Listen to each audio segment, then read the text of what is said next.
popular downtown Grand Rapids restaurant temporarily closed after years of health violations. Tonight, we're asking the question, did the Kent County Health Department move quickly enough? 24-Hour News 8's Ken Kolker spoke with the man who oversees the county's restaurant inspections, and he's live outside of XO Asian Cuisine tonight. Ken?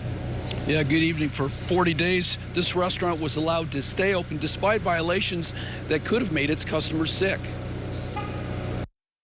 Things like food kept at the wrong temperature and evidence of rodents.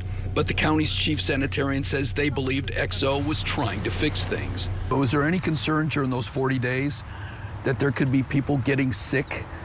Well, there's a concern with any restaurant operating that people get sick. That's why we do what we do. Right.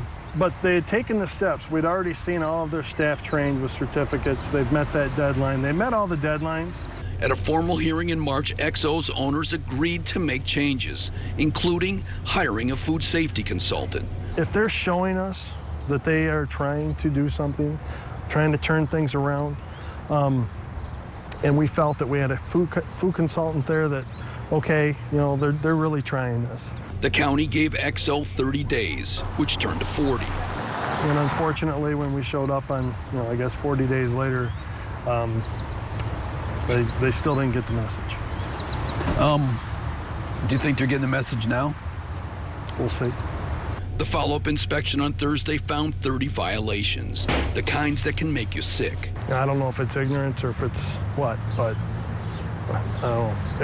Arrogance or ignorance, I don't know which, but... He says there are no reports of outbreaks during that 40 days, but a health department report obtained by 24-Hour News 8 shows 4 separate incidents of customers complaining of getting sick after eating at XO since 2006, the latest last year. The worst was a confirmed salmonella outbreak in 2012 that sickened 4, with symptoms that included numb lips, diarrhea, and cramps. I wouldn't say that that's unusual. If those had turned out to be large scale, yes, that many, but for us to get illness complaints, no, 3 over the course of 5, 6, 7 years is not unusual. Today, XO's owners were here again, working to reopen. Do you have a goal, to open on Friday or Saturday? Or? We pending on it. You're planning on it? Yeah. Friday? Yeah. Now, the only way they can reopen is if the inspection finds 0 violations. Now, we have a link to the county's health inspections of these restaurants on our website at woodtv.com. Live in Grand Rapids, Ken Kolker, 24-Hour News 8. And Ken, what can a restaurant customer, what steps could they take to keep themselves safe? Well, the county recommends taking a look at that website where they've got a list of the violations at different restaurants, but they also recommend their own eyeball and smell test. If you go into a restaurant, the restrooms are dirty, the dining room is dirty, then they say you should suspect what might be going on in the kitchen.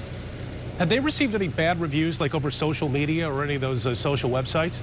That I am not aware of. I know we've been getting a number of comments on our Facebook page about these stories, though. Okay. Ken Kolker reporting live. Thank you, Ken.